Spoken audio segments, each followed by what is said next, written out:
Hey folks, rinimt here, and welcome to Secrets in Green. Thank you, eastasiasoft, for the code. Let's dive in. This game explores themes of mental illness and abuse and contains several short instances of threat and violence that some may find disturbing.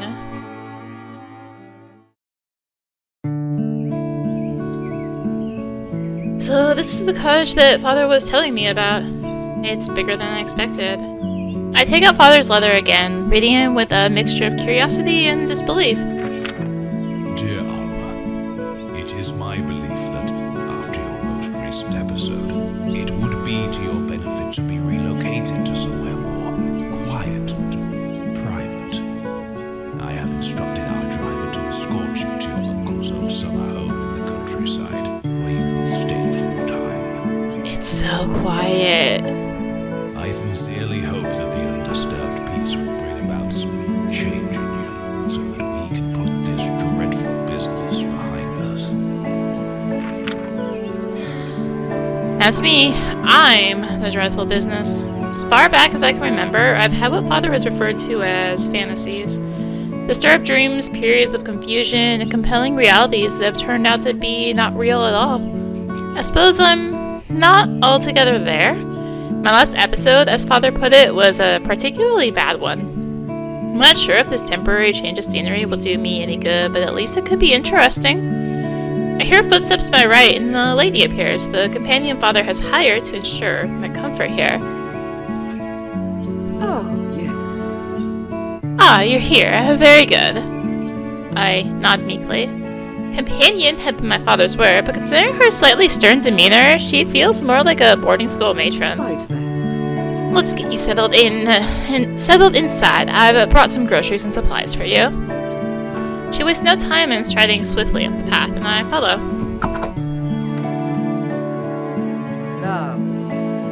Now, as per your father's request, I'll be checking in on you several times a week to make sure that you have everything that you need.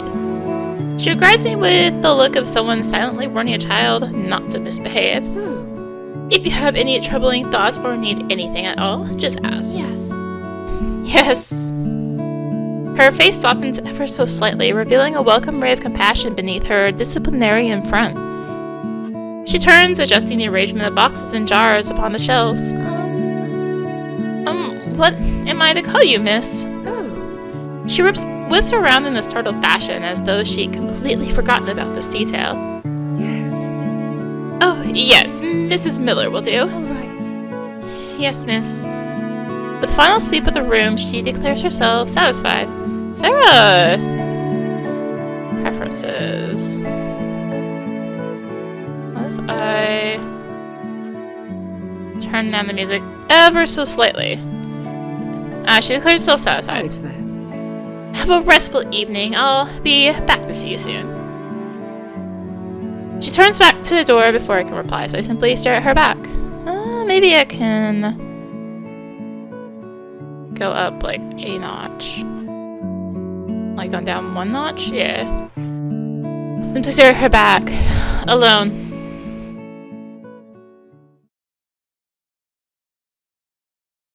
Where am I? Oh, that's right. In my slumber, I'd forgotten that I came here yesterday. This is gonna feel strange for a while. I wash and dress and then feel myself drawn to go outside. It's quite a pretty place, although the garden is a bit neglected. I've always adored plants. At home, I keep as many potted pretties as Father will let me. As I gaze around the overgrowth, my hands itch with impatience. Yes, I'll make this my project. Don't fret, little garden. Alma will make you wonderful again. A sprinkle of fresh soil here, a snip to remove these dead leaves. Probably been hours, but I've barely noticed. I only stop when I feel a presence behind me. Golly. Goodness, look at the difference! Mrs. Miller takes in my handiwork with a rare smile. Very good. You've quite a green thumb, Alma. I'm impressed. I can't help but beam happily from ear to ear. Your father will be very pleased to hear that you've taken up a hobby that keeps you occupied. You should write to him. Feel a tiny sting at the suggestion of my fragile mental state, but I'm still too merry for my gardening to let it bother me. Yes. You're right. I shall. The nib of the pen scratches busily as I write. I do exactly as Mrs. Miller advised, telling my father that my first full day at the cottage has been productive. I've enjoyed tending to the garden, and I haven't had any worrying thoughts or feelings. Perhaps this trip really will help me after all. Just before I sign my name, I add one last hopeful sentence. I think I'm settling in quite well.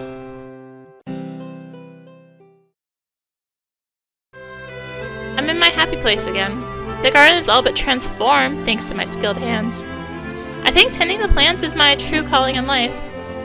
Heaving the rake towards myself, I pull away the last of the broken branches, fallen leaves, and trimmed ends of grass. How lovely! The garden has an actual walkway now. I follow its vibrant green carpet all the way to the back of the property, where a fence stretches across its edge. There's unkempt tall grass on the other side, but I'm gifted one last joy to call my own. A large climbing plant, some sort of ivy, winds its way along the fence. Its wide leaves seem to smile in the sunlight. With a tree, I certainly won't be cutting this down. I reach out and run my thumb over a leaf, relishing its waxy touch. My eyes follow the delicate veins in its flesh, and then... what's this? Oh no. A horrible sense of dread begins to coil in my stomach. Am I doing it again? The fantasy? With a nervous hand, I seize a leaf that has caught my eye. Hello? Am I? Run my fingers across the word, expecting it to disappear like a phantom. It stays put. Startled, I spring back from the plant, letting the leaf ping back into place with a wobble. I think I'd better go inside.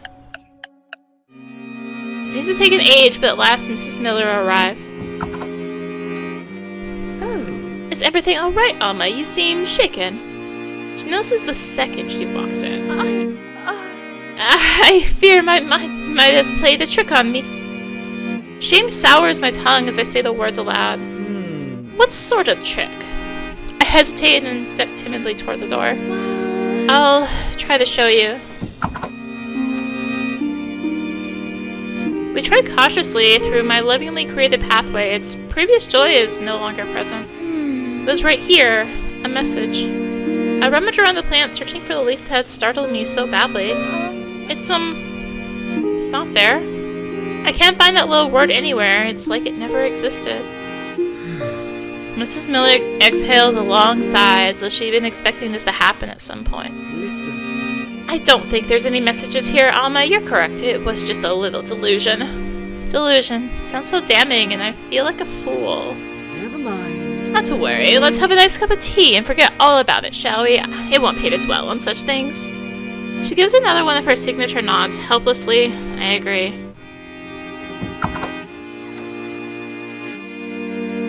So, There, take some rest, and perhaps I'll bring you a tonic to calm your nerves. She poses it as a question, but feels more like a statement. All right. Thank you, Mrs. Miller. Barely a week in, and I already need help. I'm not as strong as I thought.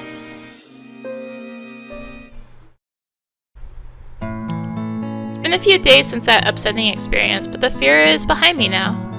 I obeyed Mrs. Miller's insistence on bed rest and taken the tonic she'd fetched me from the apothecary. The calm has helped me feel grounded again, and I haven't had any more hallucinations. I think my mind is steady once more. The thought warms my mood, and I finish my lunch and head out into the garden. I haven't been out here since that day, and the brightness that greets me is healing. Looking around at all my hard work, I'm reassured. This has been a fun project, and the garden really does make me happy. With purpose, I stride towards the fence. I gaze at the leafy plant, no longer scared of what it may hold. It's just a plant, a piece of Mother Nature, come to say hello. Reach out for a leaf, and the texture is welcoming once more. Then I turn it over. Who's watching me? I jump backward, reeling with shock and terror. This torture is not over. Who knows that I'm new here? I haven't spoken to anyone but Mrs. Miller since I arrived last week. Gosh, that tonic didn't do anything at all. I immediately want to tell Mrs. Miller, but she isn't coming today. She's visiting her mother in the village across the river. My limbs quake with fear and indecision. What do I do? Perhaps I could. Feeling incredibly strange, I walk back to the cottage. Snatching my pen and ink from the table, I take them back outside. I'm almost too scared to touch the plant again, as though it will attack me. After a moment, I clasp the blank leaf gingerly and scrawl a message of my own. Who are you? As I stand back and stare at my work, a feeling of blame creeps over me. I know I shouldn't indulge these fantasies. This can't be helpful for me. But maybe...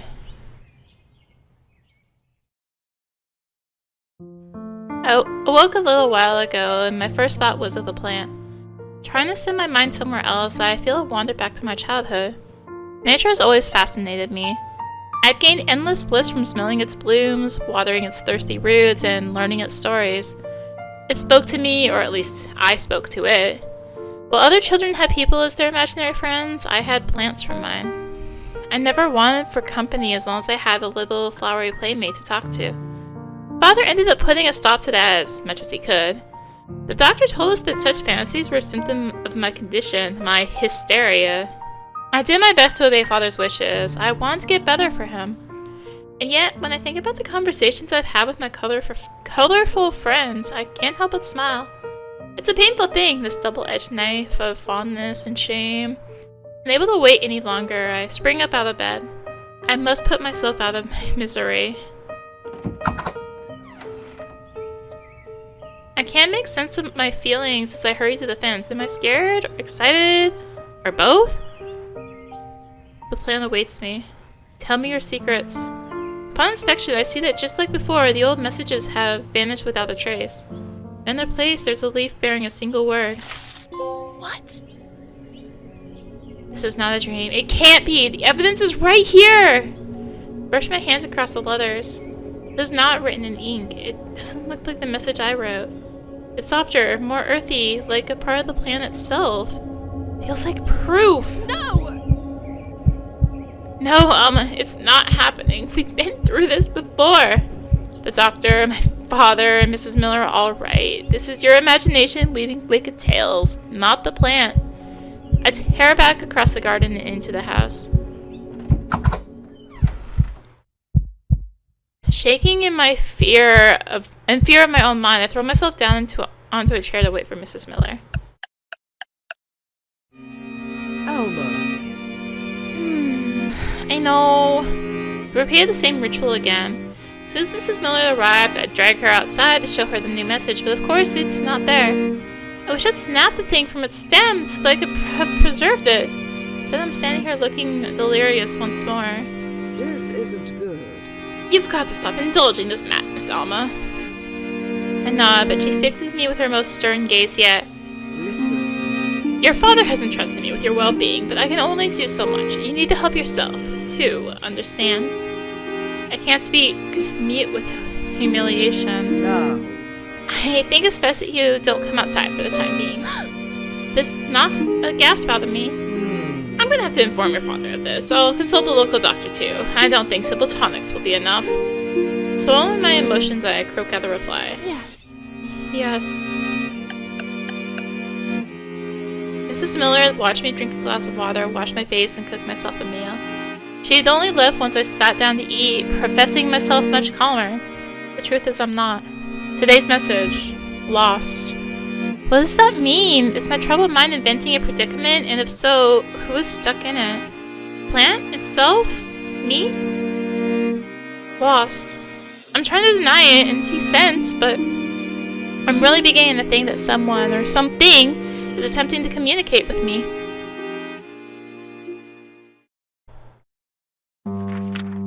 My fingers trace the edges of the page as I reread the letter. True to her word, Mrs. Miller had told my father all about my misadventure. He had written back to me directly, brimming with lectures and disapproval.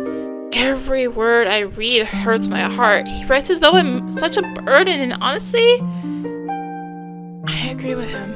I've always caused him so much grief with my troubles. Whenever he found a new doctor, place, or practice that may soothe me, I'd gone along with it eagerly. I never wanted to be a hardship to him. I still feel the eagerness now, but it's mixed with, well, what is this that I'm feeling? I think it's frustration. Father sent me here for my own good, but now that I'm all alone in this cottage, whose garden I can't even visit anymore. I'm starting to feel trapped. I want to go outside. I want to see the plant and its terrifying leaves. I want to be normal. Paper drifts from my hand as I loosen my grip. Even knowing that I shouldn't, I step outside. The evening air is sweet and cool. The fence glows in the sunset. The ivy's leaves are bare, patterned with only earthy veins. Oh. Don't remember bringing my pen outside with me. I don't remember dipping in fresh ink either. Amused but compelled, I follow my instincts regardless. Do you need help? That's why I write across the nearest leaf. The ink pricks sharply against the green, unlike the gentle scrawl of the ivy's messages. Then I turn and leave and do everything in my power to think of nothing at all. The sleep is comforting. My dreams envelop me warmly until... I'm not sure why I wake. It's still dark outside. I can't have been asleep for many hours. Wait. A sound. What is it? Distant rustle, so faint I could have imagined it, but it's definitely there. I listen hard until the noise fades away into nothingness. Was it coming from outside? I peer around the door into the gloom. I see nothing out of place. Just a fox, perhaps, or a rabbit. My eyes stray across the garden, landing upon the fence. I shouldn't, but I do. I've never been out here in the dead of night before. It feels shifted, strange. No sound greets me. I reach for the leaf that I'd written on earlier to see if my words are still legible. It's not there. No, it's gone, and there's... Oh god. Oh no. Please, no. I was right. What's going on? What is it? I speak aloud into the darkness, touching the plant all over as if searching for more clues. Who's there? What do you need? Who's in danger? My voice quivers with adrenaline and I grow hot with panic. It can't be a hallucination. It's too real. Somebody needs my help. The air fills with the sound of rasping as I breathe hard. It feels like something is coming, like I'm running out of time. Frenzied, I find the leaf with the message again. Fulfilling my previous wish, I rip the thing out and clench it tightly in my sweating hand. There. Now no one can dispute it. Without a clue where I'm going, I stumble blindly across the garden and into the road. Where can I find help at this hour? Fueled by unpleasant fervor, I let my feet propel me without thought. A few moments later, I see a house peeping out of the blackness like a beacon of hope. Help! Please help! I glance fearfully over my shoulder, feeling as though doom is only seconds away. Somebody help me! I'm gonna save you. Whoever's out there, I'm coming!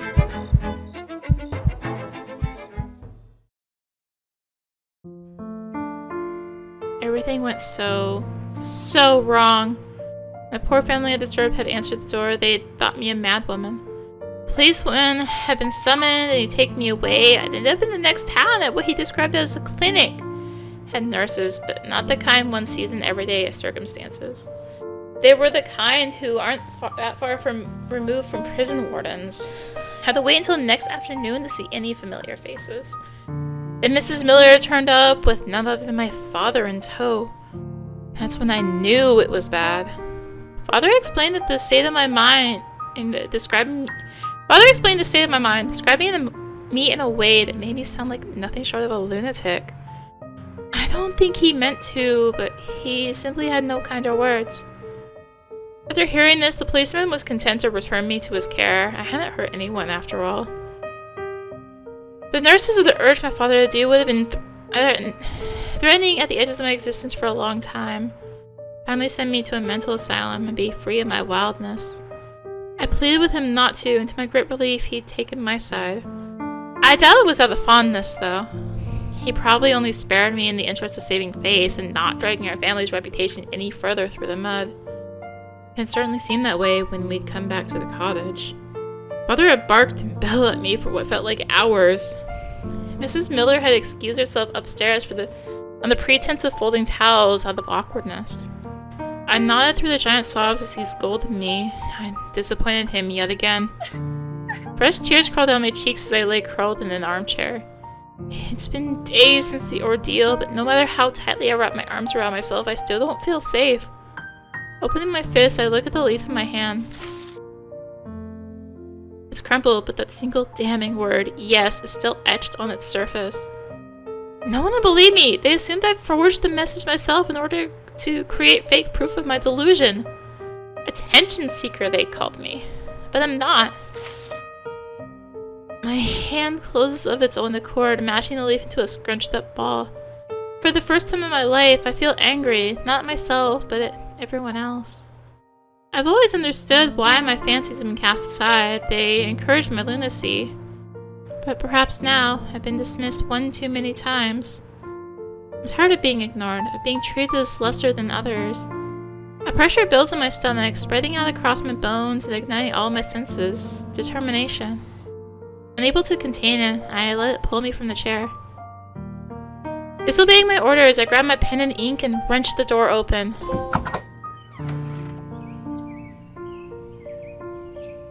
I know I shouldn't, but I no longer care. Show me. That's why I asked, simple but commanding. Show me where the danger is. I don't know what will happen next. Just hope I'm not too late.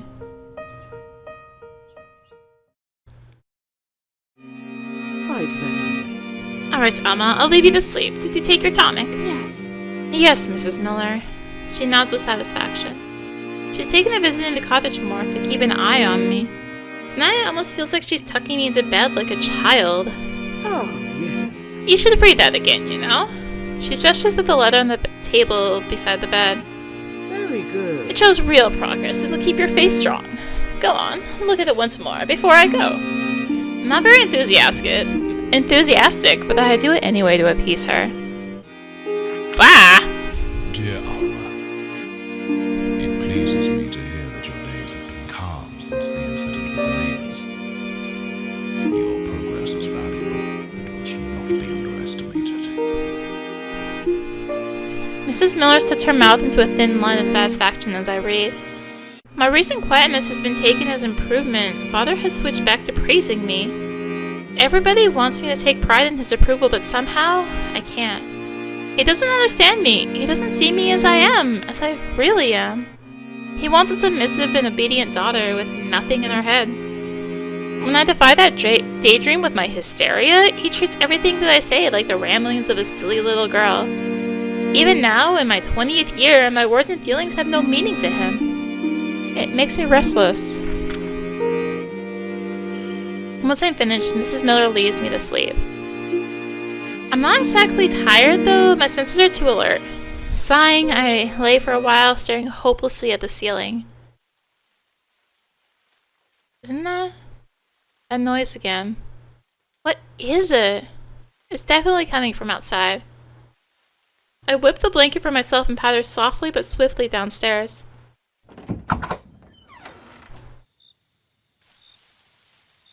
Yes, I still hear it. I think the source is beyond the fence.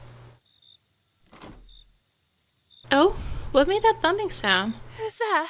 Hello? Silence. Gosh, I just can't riddle this out. Acting upon the only instinct I have, I check the plan for any new messages. Yes, I knew it! I automatically turn and glance back at the windows of my own cottage. Can't be right, though. It must be a different window. But where?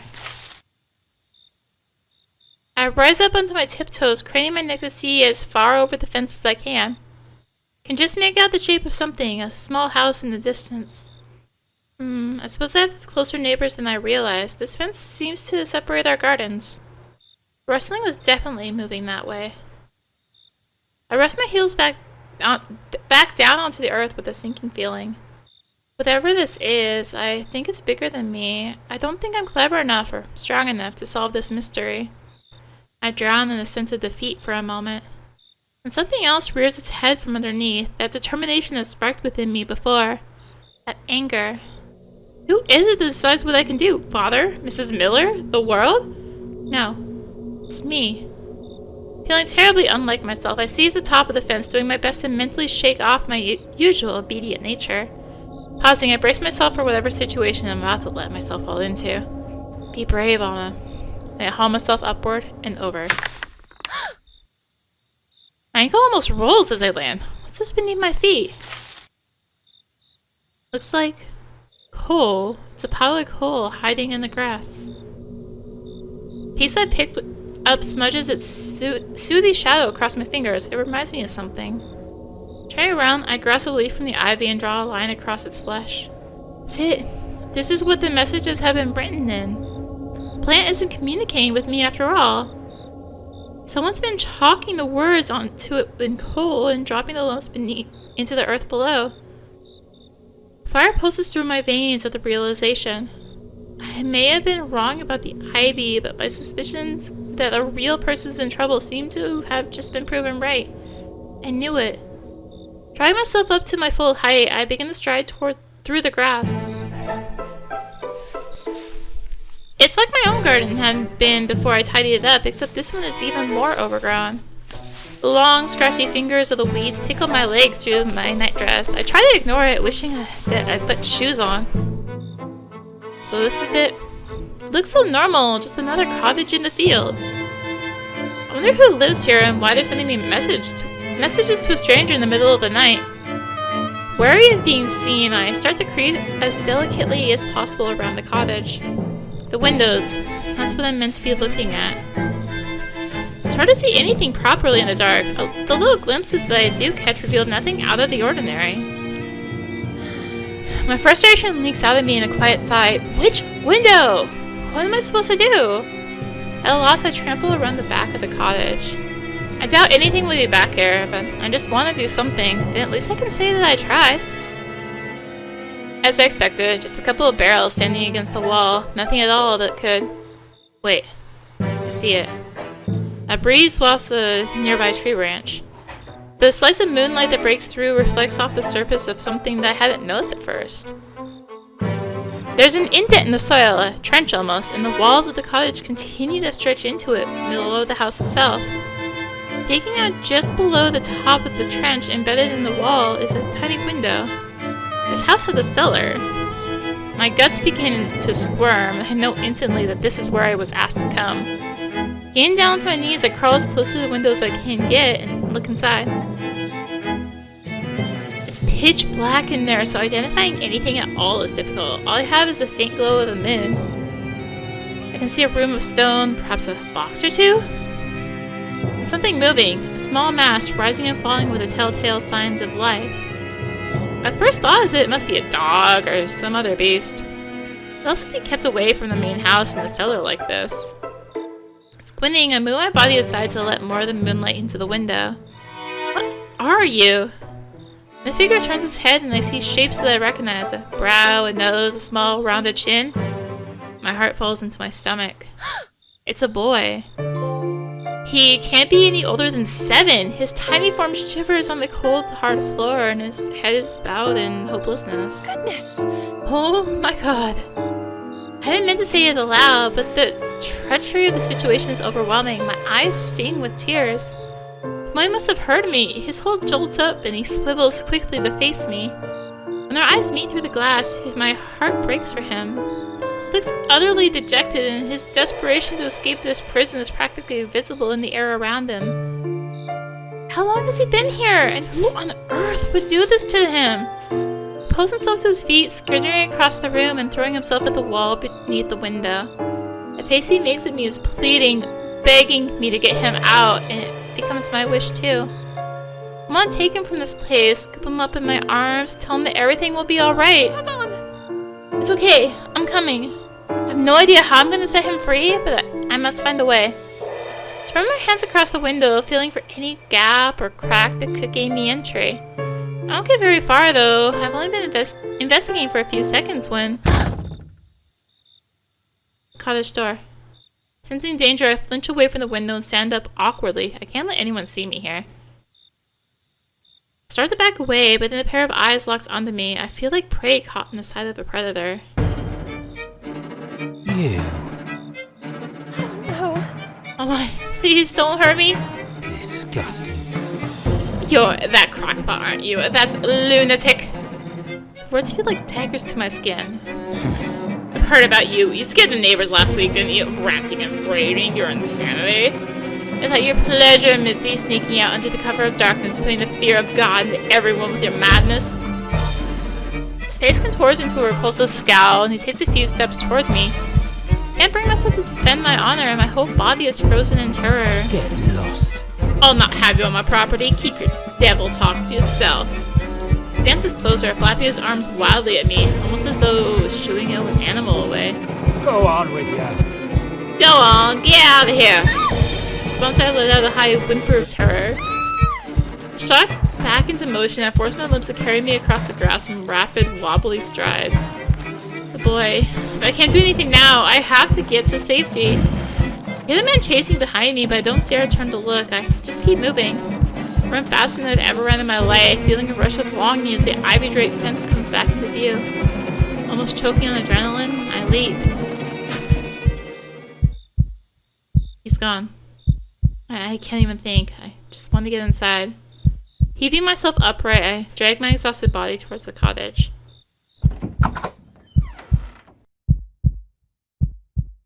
All I can do for a few minutes is sink down onto the floor, tremble, and gasp for air. What would that horrible man have done to me if he'd have caught me?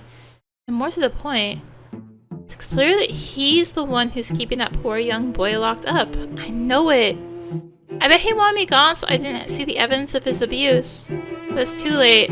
I know what he's doing. Running all of my discoveries back through my mind, I pieced together the mystery at last. The boy must be able to reach that window somehow and squeeze through. He must do this at night when his captor is asleep, or should be asleep.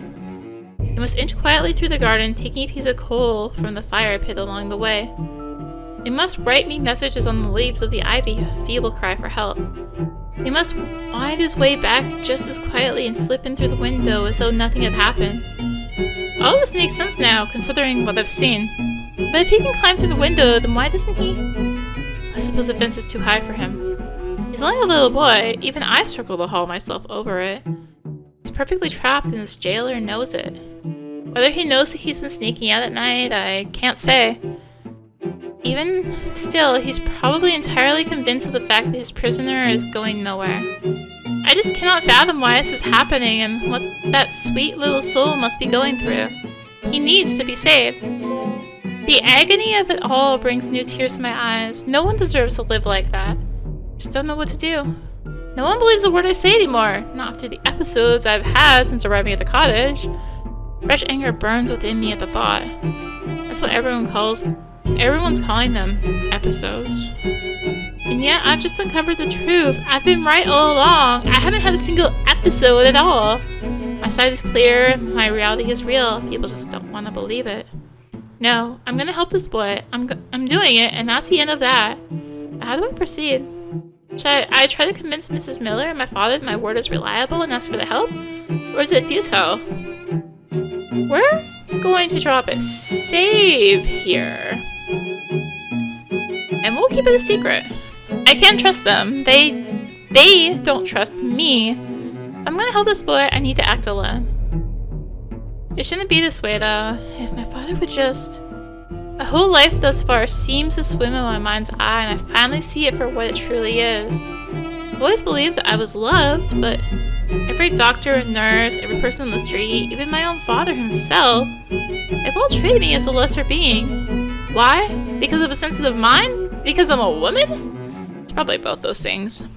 Why is it that men are able to act as they please, while as women have no choice but to do what is expected of us? Why must we stay in our rightful place while our fathers and brothers and husbands live according to their own fancies? Why is it that when we show our vulnerability, our emotions, our fears, they're seen as madness? The anger that has flared in me earlier grows, raging into an inferno that burns away any remaining obedience left within me. Its wrath is frightful, and at the same time, somewhat delicious, powerful. I will not let anybody stop me. I will save the child from his prison. I'll do it all on my own. I clamber to my feet, raising myself up tall. Now then, how should I do this?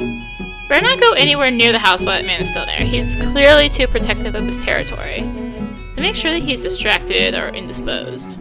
But when is the best time to strike? I am going to put another save here. And we'll act at night. I know how we can do this. Can't risk being seen creeping around that house again, but the boy sneaks out several times. Oh, I hit back. Sneaks out several nights a week. He clearly has a method of escaping the cellar, at least. If I can meet him next time he comes to the fence, it's perfect. I won't need to take a single step onto that property. Snatch that child out from under that disgusting man's nose without ever leaving home. I'll lift him over the fence and together we'll run to the village for help. His master will know nothing until it's too late for him to stop us. Almost giddy with the dark thrill of it all, I dip my pen into its ink and head outside.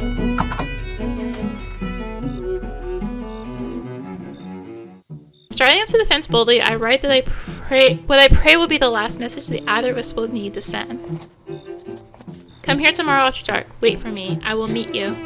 Take several leaves to hold all of my words. When I finish scrawling them down, I step back. My muscles twitch in excitement. There, just one more day and all of this should be over. I nod to myself, grasping my newfound confidence as hard as I can. This inner fire that I've unleashed will enable me to commit greater deeds than ever before. It feels dangerous and somehow very right.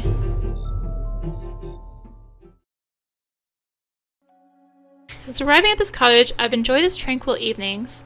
Tonight, however, the quiet is incredibly tense. I've got everything together. A blanket to wrap the boy up in, a chunk of freshly baked bread for him to eat, some coins for emergencies. I probably began my waiting too soon. I've been sitting here for long enough that my limbs have gone stiff. With every tiny sound, I jolt. The second I hear that rustling noise, the boy making his way through the grass, I'll rush out to greet him. The quicker I can get him onto my side of the fence, the quicker we can be away from here.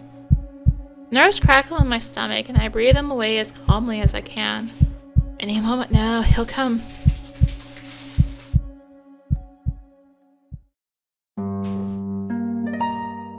He never arrived. I stayed up until the sun began to rise, poised and ready for the signal. It never came. At that point, it became clear that my solitude was not going to be broken. I don't understand. He's always read my messages and responded in kind. Why not last night of all nights? When Mrs. Miller arrived a few hours ago to check on me, I'd been so deeply asleep he'd have thought me dead. The waiting and the disappointment had exhausted me. Thankfully, she accepted my excuse of not feeling well and told me to stay in bed and rest. The afternoon is almost past and I finally caught up on sleep. Tomorrow I can pretend to have recovered and continue as normal.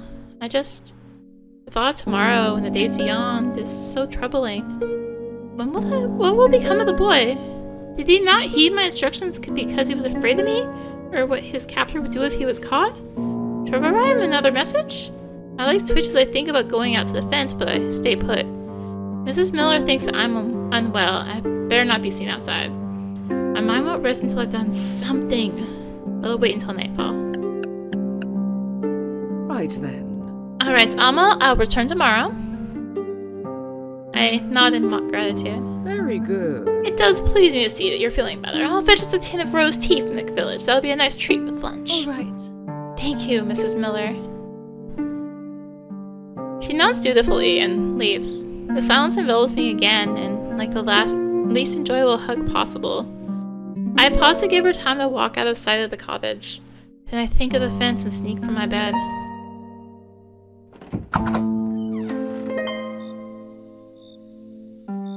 My instructions. They're still there. And once I know exactly why the boy didn't come to meet me, he never saw any of this. He always removed my scribbles from the plant before he writes back. It's his way of minimizing the evidence of our conversations. They're still here. They must not have been able to get out of the cellar that night. Why? Has something happened to him? My heart starts to pound at the possibilities. Perhaps the man is punishing him further, torturing him. Perhaps he's moved into a different part of the house. Perhaps I'm too late and he's... Goodness! No, that can't be. Before I can stop myself, I haul my body over the fence. I have no answers, but I can't just let this be. Heaving a deep breath, I pray that my second bout of trespassing won't lead either of us into more danger. Anxiety ripples through me as I wade through the unkept grass. The memory of being chased through this garden is still fresh enough to scare me. I press on, seeking out the little cellar window as quickly as I can. Again, it takes me a minute to adjust my eyes to the dim scene visible through the glass. I see him. The boy is kneeling on the floor. He's holding one of his legs at an awkward angle. Squint, seeing something snaking across the stone between him and the wall. No. Oh God. He's been tied up. He's tethered by the ankle to a piece of furniture, a table or dresser. It's hard to see. Either way, I might answer. This is why I got no response. The man must have realized that something was going on and made his prison cell even more restrictive. Bile rises in my throat and I feel sick with both fear and anger. How dare he do this? Who does he think he is? My hands clench into furious fists. This has to end. No real plan. I start feeling around the edges of the window, looking for a way to open it. Fail, but my scuffling does achieve one thing. The boy notices me. Just like the night I discovered him, he gazes up at me, wide-eyed with surprise and anguish. It hurts my heart even more this time. Suddenly, he points frantically at the window. I watch his hands as he mimes something, and the cogs in my brain whir urgently. Then I realize what he's trying to tell me. The bar that opens the window from the inside is loose. If I can make it move from outside, then it may slip enough for me to open it. Following his instructions, I dig my nail into the wood and begin to shuffle the window from side to side in its frame. Staring pleadingly at the bar, I see it shift just a little. Yes, you can do it! Let me in! Move faster as the boy nods, his own hands mimicking mine as I jiggle the H-wood with more force. Don't want to wake the man, but this needs some strength. Not sure how long I wrestle with the window for, but eventually, I'm victorious. Metal bar, thin from years of wear, falls to the side. It pops the window outward by the tiniest margin, but that's enough. I reach into the gap and pull the window open wide. It's gonna be okay. I mouth the words silently, but as soon as they escape my lips, we both notice our next obstacle. The boy can't move, and even without the layers of my day dress, I'm far too big to fit through this window to untie him. Damn, what are we gonna do now? Freeze for a moment in frenzied thought. Then an idea hits me. Hold on. Scrambling my feet, I fling myself across the overgrowth as fast as I dare risk. I wish this grass wasn't so tall and noisy.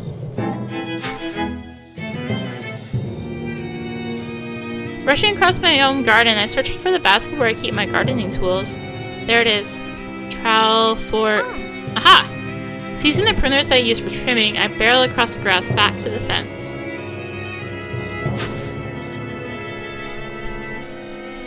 As I approach the cottage once more, I glance around out of habit.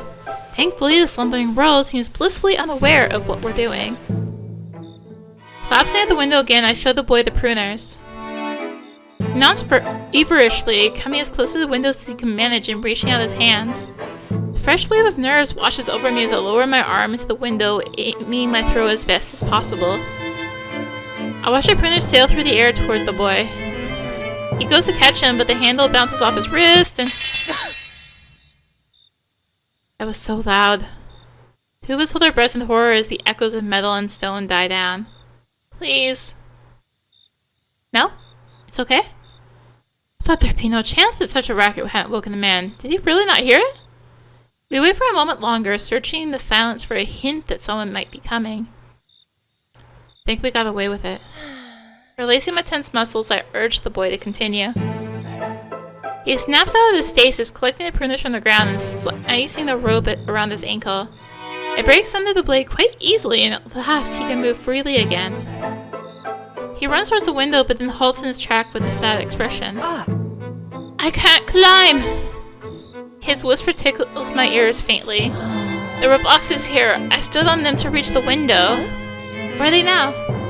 His head tilts down glumly. Father took them away when he tied me up. My shoulders sag at yet another obstacle. And a sense of horrible realization comes over me when I think about what he said. What? Wait, that man is your father? Boy nods sadly and my mouth falls open in shock. What? Why would he do this to his own son? Opens his mouth to reply, but then a huge wave of sorrow washes over his face. It's okay, child. I'm here to help you. Please tell me what happened. Boy sniffles, but seems reassured. Well, Mother and Father used to argue a lot. One day, Mother and I left. She said we wouldn't see Father anymore. And not tensely. She must have taken him and fled for their safety. Father. But I was walking to school and I saw Father. His face begins to crease with building distress. And then? He said we're going on a holiday, but we came here and... His little fist squeezed tightly, and I shake my head to signal that he doesn't need to say anymore. So that's what this is about. That bully couldn't handle the shame of his wife and child having left him, so he took his son. He abducted him, kidnapped him. There's no innocent way to say it.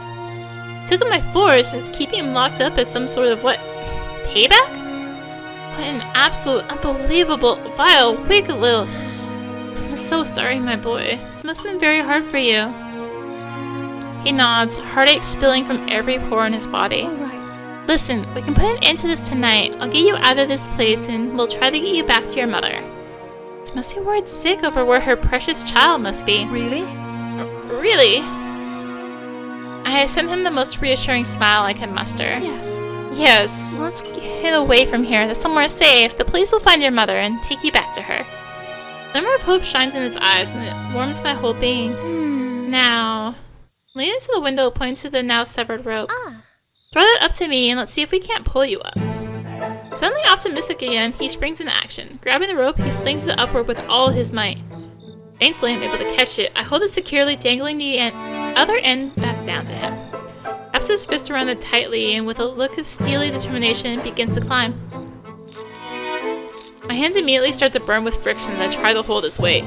It's not exactly heavy, but then I'm not exactly strong either. The rough stone crumbles slightly underneath his feet as he takes shaky steps against the wall. He's making progress, but it's slow. I grit my teeth, trying to silence the groans as the rope bites into my skin. It'll be raw for days, but I must hold on. Shuffling gets louder as he climbs further. I yank the rope as hard as I can, and the very top of his little head becomes visible through the window. Hey! That's it! Butterflies swarm my stomach in anticipation. We're so close. Almost there. So sorry that I almost let go. I know what you're doing, woman. No. I did wake up after all. The boy bleats a terrified wail. Seeing the impending doom on his face knocks me out of my stupor. I will not let him be tortured any longer. No! Come on! I crouch, bracing my feet either side of the window and throwing my whole weight backward. Boy slides further upwards, starts climbing again, more frantically than ever. You can't imagine what I'm going to do to you when I get my hands on you. Raoul's voice is terrifying. His boots stomp more loudly as he stalks towards us through the grass. No, he can't catch us. With one last haul, I give everything that my skinny frame can offer. It's enough. The boy grasps the sides of the window and pulls himself through at last. The poor thing collapses into my arms. My need to protect him multiplies infinitely. Where are ya? Where are ya? His father sounds almost absolutely livid, a rampaging monster thirsty for blood. Boy trembles like a deer staring down the barrel of a gun. It's like he knows it's over. But to hell with that. The fires of rage and frustration roar within me once more, and I seize the boy by the collar. Staying as low as possible, I thrust him forward and begin to run into the garden. Of course, the swishing grass is now filling the night from all three sets of feet. You can't get away! Panicked and desperate for a way out, I do the only thing that my heart tells me is right. I trust the plants. Diving on top of the boy, I drown us deep into the overgrowth. The grass curves and leans above us, sheltering us from view. Oh no. Make not a sound. Hiss this into the boy's ear, embracing him tightly. His body shakes with fear against me, but he closes his mouth and quietens his breathing. With only my hearing to inform me, I listen carefully. The man's footsteps come to a halt. He grunts and then lets out an almighty yell. As the cellar window, he must have smashed it in fury. He knows I've taken the boy, and I'm certain that he'll do anything to get him back. Where the hell are you? Show yourselves! Stomping begins again. The two of us press ourselves more heavily into the dirt, praying not to be seen. Feel the threat of sobs swelling in the boy's chest, and his fear radiates through me, too. This hiding place may not save us, but I've always believed in plants. My long history of adoring nature has created a special relationship between myself and the green world. I've nurtured it, cared for it tirelessly. We have a mutual understanding, a respect, a love. Squeezing my eyes shut, I picture that love spilling out of me and seeping into the dark foliage below. Please honor our bond, care for me as I've cared for you. pair of us lay like corpses in the grass, still barely daring to breathe. As I tune back into the noises around us, I realize that the man's footsteps have grown more faint. He's moved further away. I think he's looking over my garden fence. He really didn't notice us on the ground? Tell that Miller woman what you've done. You can't hide it forever. He truly thinks that we're in the house. This is our moment. Probably as far away from us as he can get in this scenario. If we're going to make a run for it, it has to be now. All right. On my count, child. Grasp his wrist firmly and I feel him nod. 1, Our bodies stiffen with anxiety and terror. 2, We're going to do this. 3. We erupt in the grass like a pair of fish leaping out of water. Point the boy towards the front of the cottage. With his father patrolling the fence, the bag of supplies is out of reach now. We'll just have to flee with nothing but our clothes. My ladylike demeanor falls away as I run, like a dog at a race, practically foaming at the mouth with adrenaline. We have to outrun him. Oi! He's heard us. I'm just praying that our separation is big enough for us to reach a safe place before he catches up. Half choked by panic, I risk a single glance backward. His silhouette flinches in confusion as he turns this way and that. He knows we're moving. With the distance and lack of light, he can't seem to make out where we are. That's it. Keep searching. Lose us in the darkness. The boy's rasping breaths ring in my ear. I pull him onward, desperate to keep up our speed. His father's shouts grow even more faint, and suddenly the night grows much quieter. We've reached the edge of the grass. With a much softer footsteps, we dash onto the road in front of the cottage. I've never been to the village. I don't know which direction to take. I don't know what we'll find when we get there, where the nearest policeman will be, especially at this hour. All I know is that we must keep running. The boy's hand tightens around my own. We link ourselves strongly together, like an unbreakable chain bound by trust. And side by side, panting and terrified, we run. And run. And run.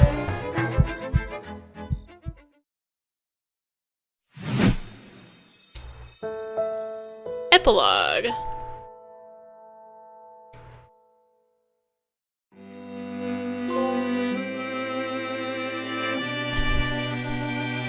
A cool breeze wafts through the open window, caressing my skin pleasantly. Giving into temptation, I pick up the letter I'd received this morning and read it again. Dear Alma, a smile spreads across my face. The simple sight of my name written in his hand in ink rather than coal brings me unspeakable joy. That night, we'd found success. Against the odds, the boy and I had managed to flee all the way into the village. I'd hammered on the door of the church until the resident priest had answered. For a horrible moment, I feared that history would repeat itself and end up in the clinic once again for my delusions. However, upon seeing the quivering, malnourished boy at my side, he'd taken us inside and gone to fetch a policeman. Again, I braced myself for the mad woman treatment I was sure would come. At first, the policeman did exactly that. However, the priest had convinced him to summon another policeman to get a second opinion on what was going on. Since the young child was now involved, he'd reluctantly agreed. The second policeman turned out to be our savior. He saw the boy's dirty blonde hair and sparkling eyes. He realized who he was. He heard of a case involving a mother reporting her son missing only a couple of towns from here. His certainty was that this was this very same boy swept away all doubt about my mental state, and we were saved. Sagging in relief even now, I continue reading the boy's letter. The last few weeks have been very good. It's been really nice to go home with Mother. She tells me my father's been taken to a place where he won't be able to hurt anybody again. That's right. In a mighty display of ironic karma, that despicable man is now the one kept under lock and key, answering for his crimes in the prison cell. It feels blissful to know that his reign of terror is permanently over. Mother still talks about you every day. I think she wants you to be my big sister? I chuckle with glee. First letter I received after the incident was from her. I never read anything more full of love and gratitude in my life. There were even tear stains peppering the page. I keep it by my bedside, where I'll keep this one too. I hope to see you again soon. Let's do something happy this time. All right. We absolutely will, little one. Press my lips to the leather and a kiss, my heart overflowing. Feels like a lot has changed now. Even after my words were proven to be true during the kidnapping trial, my own father had struggled to acknowledge it. I suppose it was hard to believe after my 20 years of apparent hysteria. However, in the weeks that followed, a sort of acceptance came over him. He never apologized for the times he dismissed me, but then I never expected him to. He's too stubborn and proud for that. What he did do was open his mind a little. These days, he's willing to give my feelings more consideration, instead of immediately casting them aside as misguided ramblings. He even put a stop to my banishment and allowed me to leave the cottage to take up my original place here, in the family home. Though he doesn't communicate it, I can sense that my mental illness is a little less powerful in his view of me. The thought that I can be something other than just a fanciful, powerless woman, that warms my heart to no end. I experienced a lot during my time in that cottage. Despite great opposition, I've gotten through it having gained something. I'm not the timid little thing I once was. I stood up to a brutish enemy and I prevailed.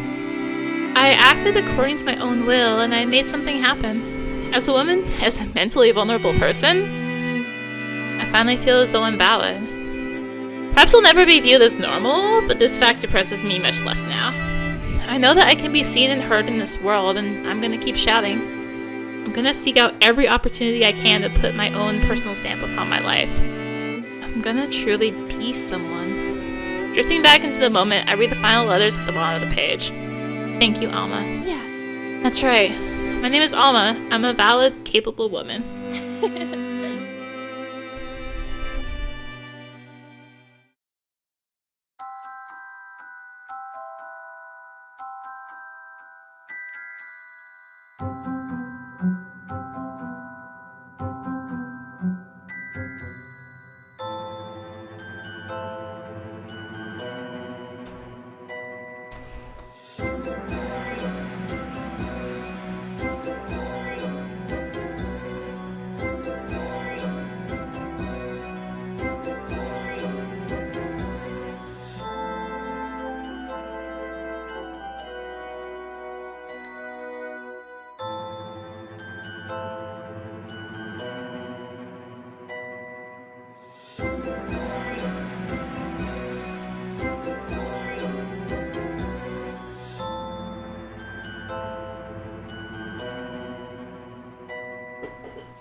Good ending.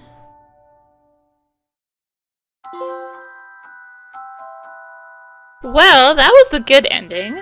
But if you remember, I made some saves, so let's load those up. We'll load up, and let's act during the day this time. Yes, he saw me skulking around this property at night, but surely he won't suspect a thing during the daytime. It's a little risky, but it's unexpected enough that it just might work. Alright, what sort of distraction can I make? Something will lead him away from the house. Oh! Trying across the kitchen, I open the pantry door and scan the shelves for what I hope is there. Flour, eggs, butter, sugar. Good, I can get started right away. Rolling up the sleeves of my earth-stained night dress, I get to work. It may be goodness knows what hour of the night, but I'm baking a cake.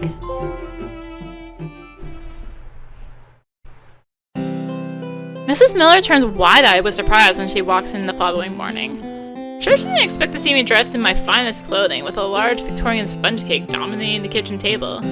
Golly. Oh my, is it someone's birthday? There's a chuckle in her voice. I want to smile back, but I don't. Instead, I take a steadying breath and begin the act that I've been rehearsing all morning. Not quite. You see, Mrs. Miller, I've come to a realization. Oh? Recently I've noticed my, well, say for a dramatic effect. I know my delusions have been bothering people. I disturbed that poor family in the middle of the night, and now that I'm looking back on it, I feel dreadful. That's not all. There was an evening when I wandered into next door's garden. Mrs. Miller's brow creases and I shrink a little in false shame. I'm sorry that I didn't tell you. I think I started with the man who lives there. Alma. Alma, you're... Yes. I know, I've been a nuisance and I'd really like to make up for it. I've reached a sort of clarity in the last few days and I truly see the error of my ways. Her eyes narrow in scrutiny. She tries to read my face. If I could just be given a chance to make amends with my neighbors for my behavior, it would be me great relief. I gesture towards the fluffy, inviting cake on the table. So I baked a Victoria sponge, and I'd be delighted if we can invite them all for afternoon tea. Mrs. Miller seems quite taken aback. She gazes between me and the cake as though trying to solve a particularly difficult puzzle. Then she shakes her head in disbelief. Well, I hadn't foreseen a change like this, Alma. It's quite noble of you to want to apologize. Are you sure that you'll be alright inviting strange people into your home? I understand why she asked this. I probably seem quite prone to hysterics, especially when things change. Yes, I'd say so. Besides, you were a stranger at first, but I'm quite comfortable with you, Mrs. Miller. A thinly veiled smile peeks out from behind her stern expression, and I grin inwardly to myself. Flattery always works. Very good. Well, then I suppose we should set the table, shouldn't we? This time I allowed myself to beam excitedly at her. Yes. I think I'll walk along to the neighbors myself to invite them. It might set things off on an unsteady footing if they see you straight away. A comment like this should hurt me, but in my determined state, it doesn't. All right. Yes, miss. I'll stay here and get everything ready. She leaves, and my nerves jolt as I race to the cupboard to fetch the plates and teapot. Now then, Mr. Neighbor. Let's see, you stopped me from rescuing your hostage while you're sitting in my kitchen stuffing your dirty mouth with cake. Strange. I'd been using my formal apologies as an excuse to bring everyone here, but now that I've said it, I feel quite good about it. The family whose door I'd hammered on were the first to arrive. Mrs. Miller and I had laden them with generous slices of cake and steaming cups of fragrant tea. I played my remorseful little girl role very well, but then when the family had forgiven me gracefully, I felt a real pang of gratitude. Forgetting about my plan for just a moment, I smiled thankfully at them for being so patient with me. Mrs. Miller then stands up to answer the door. When I realize who's arrived, I'm struck with both thrill and dread at the same time. Oh, yes. May I introduce our final guest? Bah! Bah! The transition just... She declares his name to the room, but I hear his speaking so loudly in my ears that I don't hear it.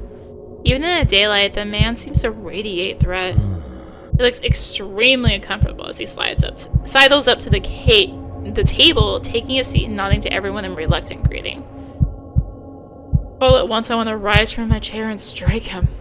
I want to seize him with the strength of 5 men and throw this deceptive tyrant out of the door and into the dirt.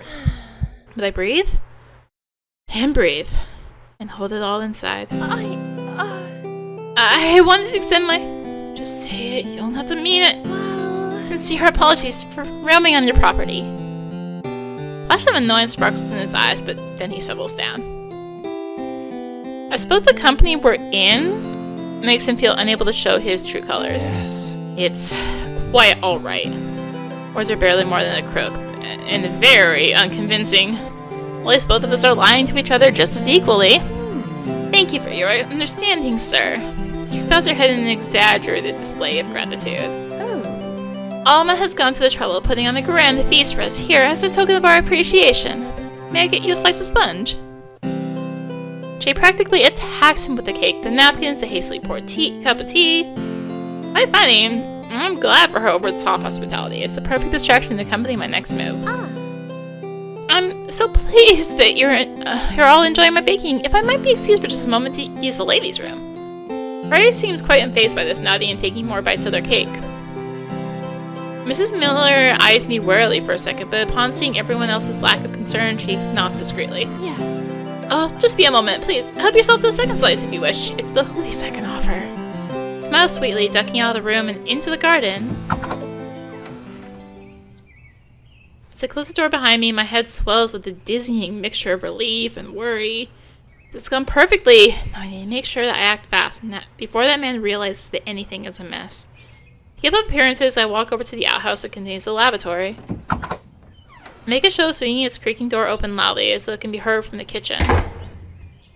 Make sure to slam it shut after going inside. And I drop to the ground, staying out of sight and creeping as quietly as I can through the grass. Alright, Alma, this time is different. No fear, no obstacles, no neighbor. Go and save that boy. Feeling the adrenaline ignite my bones again, I spring into action.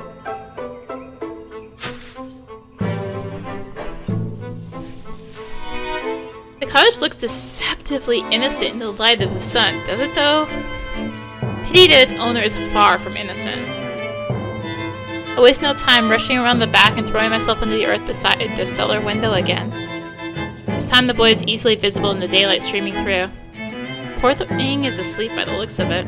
His chest moves gently as he breathes, slumped on the top of a thin, threadbare blanket on the hard floor. Hey, I've come back for you!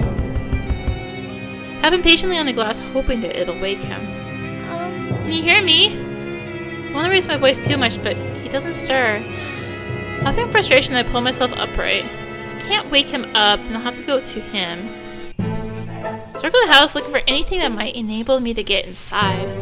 Seems hopeless for a moment, but then I spy the smallest window by the front door, cracked open by a tiny sliver. Ha! What a buffoon! He'll regret that. Diving at it, I pry the window open to its full extent. It's not the most generous gap, but it'll have to do. Cursing myself for having worn so many petticoats, I squeeze and contort my body awkwardly as I try to slide myself through. I have to swallow the urge to cry out as the wooden frame and metal bars dig into my flesh. With a rush of blissful relief, I crash onto the floor of the room below. For a second, I'm stunned. Standing here, this looks like nothing like it would have ever from the outside. Standing here in this unfamiliar room feels oddly terrifying, perhaps because I'm absolutely not supposed to be here. Right, the cellar. I've got to find it. Moving carefully through the house, I search for stairs going downward. I feel as though I'm getting lost in the maze, staggering around without a clue. Eventually, though, I find the staircase of the house. One flight leading upwards to the bedroom, another leading down into the depths. That's it.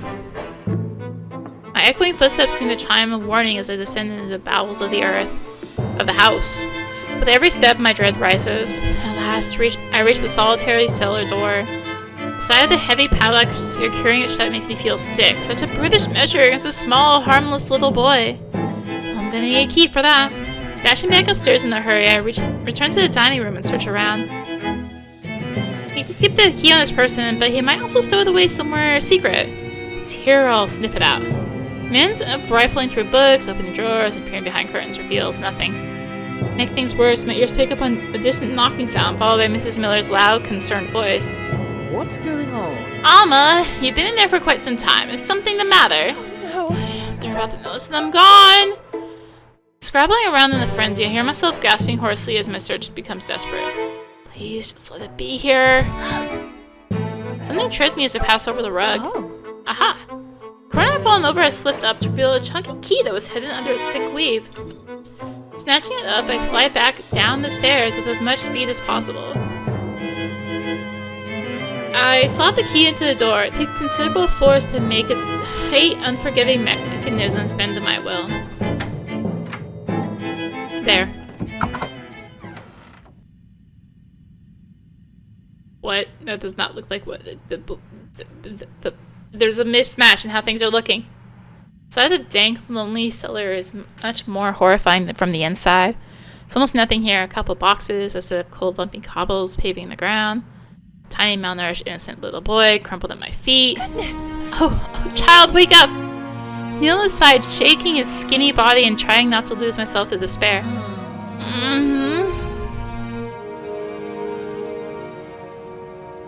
We simply stare at each other for a long moment. His face breaks into recognition. Ah! The window! Yes, I saw you through the window. I've read all your messages on the ivy. To hold myself back from sweeping the boy out into a bear hug. Oh? Who is that despicable man who's keeping you here? He flinches at the disgust in my voice, but he answers nonetheless. Father. It's my dad. You're... What? What's going on? Child, why has your own father done this to you? Opens his mouth to speak, but then a horrible wave of sorrow washes over his face. It's all right, darling. You're safe with me now. I'm gonna hand up and down his bony arm soothingly. Yes. You can tell me what happened. Boy sniffles, but seems reassured. Well, Mother and Father used to argue a lot. One day, Mother and I left. She said we wouldn't see Father anymore. Not tensely. She must have taken and fled for their safety. Father. But I was walking to school, and I saw Father. His face begins to crease with building distress. And then? He said we were going on holiday, and we came here, and his little fist squeezed tightly, and I shake my head to signal that he doesn't need to say anymore. So that's what this is about. That bully couldn't handle the shame of his wife and child having left him, so he took his son. He abducted him, kidnapped him. There's no innocent way to say it. Took him by force, and is keeping him locked up as some sort of what? Payback? One absolute, unbelievable, vile, wicked little... I'm so sorry, my boy. It must have been very hard for you. He nods, heartache spilling from every pore in his body. How about you come with me, and we'll try to get you back to your mother? She must be worried sick over where her precious child must be. Really? Really? I clasped his tiny little hand in mine. Yes. Yes, let's get you away from here. Let's somewhere safe. The police will find your mother and take you back to her. A glimmer of hope shines in his eyes, and it warms my whole being. He nods with a whimper, and together we turn to leave the cellar. My chest flared with new excitement. This nightmare is almost over. All that's left is to sneak back through that window in the dining room and run to the center of the village for help.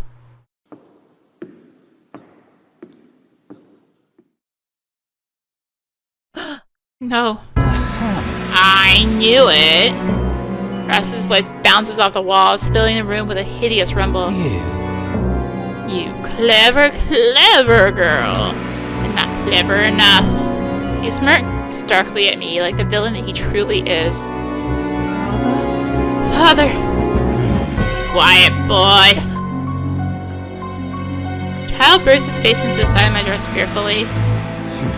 Think you can pull the wool over my eyes? Think again, you despicable creature. He grins at his own insult, taking a step towards us. I expect terror to flood my senses, to choke me and freeze me in place. Instead, I feel the fiery blaze of defiance. No! Leave us alone! Three of us clinch in shock at how loudly and brutally my voice had let from me. Hey! You have no right to treat your son this way! Your son! I bark my hatred at him, but he remains uncaring. No. I doubt very much that what I do with my son is any of your business. Takes another step forward. Even though the boy begins to tremble beside me, I don't back away. I will not show weakness. Get lost. Now move aside before I do something reckless. He leers at me with intimidation, hits me like a physical force, and I endure it with all my might. No! I will not! I refuse to leave until this poor boy is set free. Puff out my chest, fixing him with a piercing glare. I never felt this powerful in my life. Some of that power takes effect. The man's eyebrow twitches as he gazes at me with surprise. Well, I suppose if you insist, you shall have your wish. A flicker of triumph courses through me, but then his evil smile reappears. No. Indeed, you will not leave here while my son's in prison. In fact, you will not leave here at all. He takes another step, and this time I feel myself falter. Unlucky. Neither of you will. An ice cold horror trickles through the armor of my rage, melting it away to nothing. Does he mean? He closes the gap even more. The boy shrinks backward into the cellar again, and I hopelessly do the same. He follows, reaching out toward me. Before I can react, the boy wrenches his hand out of mine. No! No! Father, stop! He darts between us, grasping his father's arm with both of his feeble hands. The man scowls at him with ugly malice in his face. Do not interfere! He pulls his arm away, but the boy pushes against his stomach instead. Please! Please! With an almost demonic roar, he picks his son clean off the floor. To my absolute dismay, he throws the boy's frail body across the cellar. Lands with a sickening crack on the cobbles. No! Oh, what have you done? I barely finished my sentence before a force overwhelms me, a claustrophobic, crushing vice grip on my throat. Not nearly as much as what I'm about to do to you. He snarls the words into my face, his hot spit flecking my mouth. My fingers try to remove his hand from my neck, but they're drained of all their strength. He then thrusts me away from him, letting me tumble backward and collapse in a heap on the ground. I can only reel in shock and grieve the loss of the confidence I'd had only moments ago. I was so close. When I look up again, the man is towering over me with something in his hands. Once my confused brain can recognize what it is, I know that my fate is truly sealed. Goodbye, you filthy little meddler. He raises the axe with both arms to stare up at it, my vision blurry with tears. I'd seen it earlier. It's been leaning against the wall right here by the cellar door this whole time. If only I'd gotten to it first. So in my head, just enough to catch sight of the boy. He is spread out lifelessly on the floor, although I can still see him breathing. He must be unconscious. When he wakes up, if he wakes up, it's silly that I failed him. He'll be trapped in this god's-forsaken place forever when I could have set him free. The axe slices through the air like a swooping bird. I finally found my voice in this world. I paid for it with my life.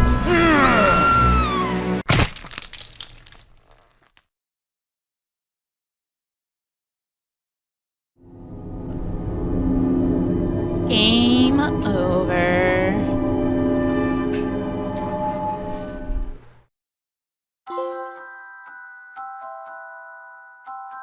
Well, there's one more choice to do. So we're gonna tell Mrs. Miller about the boy. Yes. I forced myself to take deep breaths, exhaling in long streams to calm myself down. The reason that everyone is always on high alert around me is because they care about me. The whole point of me coming here in the first place is because my father wanted to help me soothe my nerves. It wasn't a punishment. He's a hard man, but underneath there's love. He listened to me if I promised him that this business has nothing to do with my condition. I'm sure he would. I'm his only child, after all. Alright. I'm gonna do this. I'm gonna show myself to be as collected and rational as anyone can be. I'll tell Mrs. Miller about my findings tomorrow and show her more physical proof that she can't deny. She'll probably write to my father, but that's a good thing. And I'll be able to show him the evidence too when he comes to check on me. He'll see. And they'll help.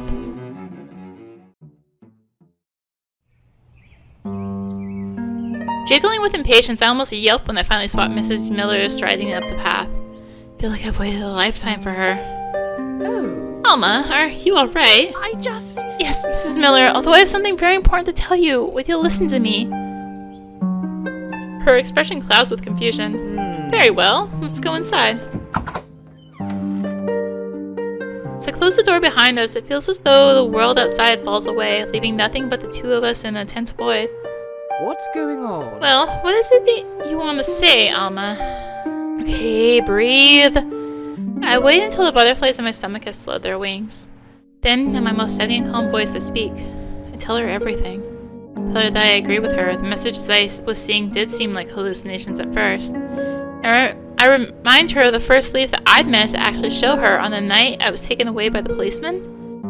I show her another, the window one from last night. I'd gone back out last night and pulled them from the plant. Taking the pile of coal and I show her those, I demonstrate how the writing matches its powdery smudge. I recall how he climbed the fence, seen the boy, and been chased away by a frightening man. I repeat the rude words he called me, spitting them out as though they taste bad. And with the greatest sense of normality I can muster, I tell her that we need to help the boy before something unthinkable happens. When I finish speaking, a long silence yawns between us. Eventually, Mrs. Miller blinks as though overwhelmed by everything I've said. So? And you discovered all of this last night? Yes. Yes, I still have the dirt from it. All the nightdress I've been wearing, muddy at the front from where I knelt at the cellar window. You're quite serene, Alma. No hysterics. Shake my head, feeling a pang of victory. No, miss. I'm feeling no madness at all. I'm quite certain of the truth. Meet her eyes again, and she stares almost blankly back at me, lost in thought. Eventually, her mouth sets into that line, the one that means a decision has been made. Right then. Alright, Alma. This is what we're going to do. I'm gonna go to the village to fetch help. You stay here. Do not leave this house. Do not answer the door to anyone. Is that clear? I nod eagerly. Yes. Good. I'll be as quick as I can. Try not to fret. This will be all resolved very soon. All right. Yes. She straightens up stiffly, like a soldier called to attention. Then she turns back and heads outside, locking the door behind herself. The second I'm alone, my whole body slumps. For once, it's not in defeat. It's in relief.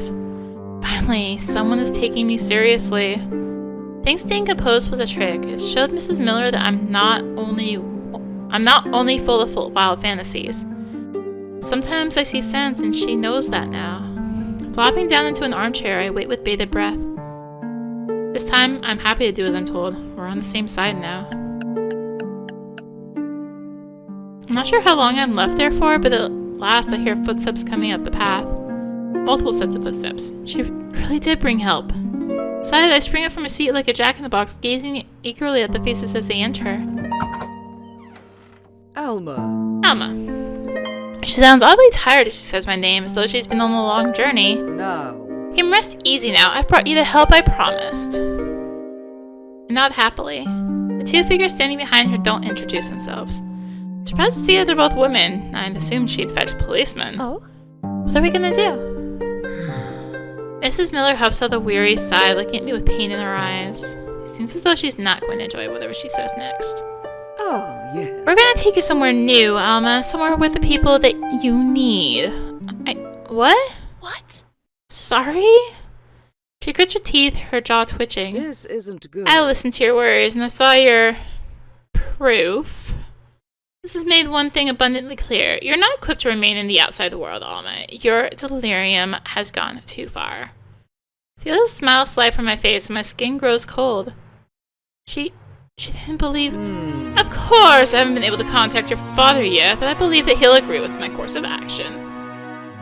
I shake my head, barely able to comprehend what's happening. Listen. You're going to a new home, Alma. The nurses there will give you everything required to tame your wildness. This is not... Yes. You're going to be safe, Alma. There will be no more false messages, no more imaginary friends, no more confusion. I try to speak, but the horror rattling through my bones makes my teeth chatter. Right then. Now be a good girl for these ladies and be still. There's a carriage waiting outside. I mention of their presence, the two women, nurses, come alive at last. They stalk towards me slowly, with like a pair of lions backing their next meal into a corner. No, don't you see? I'm telling the truth! Nurses remain stone-faced, and Mrs. Miller looks at the floor guiltily. Go next door! See it for yourself! Back hits the wall behind me, and I realize that I'm trapped. Seeing the opportunity, nurses surge forward and grab me by my arms. I say nothing as they drag me around the room, edging toward the door, which Mrs. Miller has opened. Hey! Mrs. Miller, please! Odd tears spill down my face as I gaze at her pleadingly. She shakes her head, turning her back and abandoning me. My feet rake up the dirt as I'm hauled out of the cottage. Not too far away, I hear the creaking of leather and smell the heavy scent of horses. The carriage will take me to somewhere that I'll never escape from. Please! I don't want this! I feel myself being lifted up, and the fire within me gives out one last burst of rage. I kick, scream, wail, clawing at the carriage door, but my anguish is wasted. The nurses are too strong. I watch, distraught, as Mrs. Miller closes the cottage door, and I know that I am doomed. Just like that little boy, I'm going to be locked up forever. Will either of us escape? Will we die before we find our freedom? Oh, sweet child, forgive me.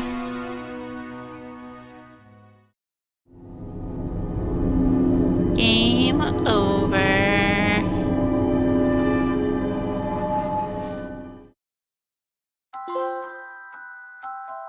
Well, that was Secrets in Green. And that was all the routes. The FMVs are certainly a quality. They look like they've been poorly upscaled from really low resolution.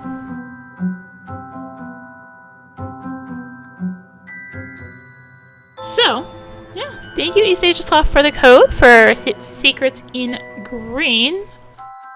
And thank you for watching. If you enjoyed the video, consider tossing a like, comment, subscribe, maybe click the bell for notifications. Also be sure to check out the description below. Various links, social media, Discord, come hang out, get notifications there as well. And until next time, this is rinimt signing out. Bye!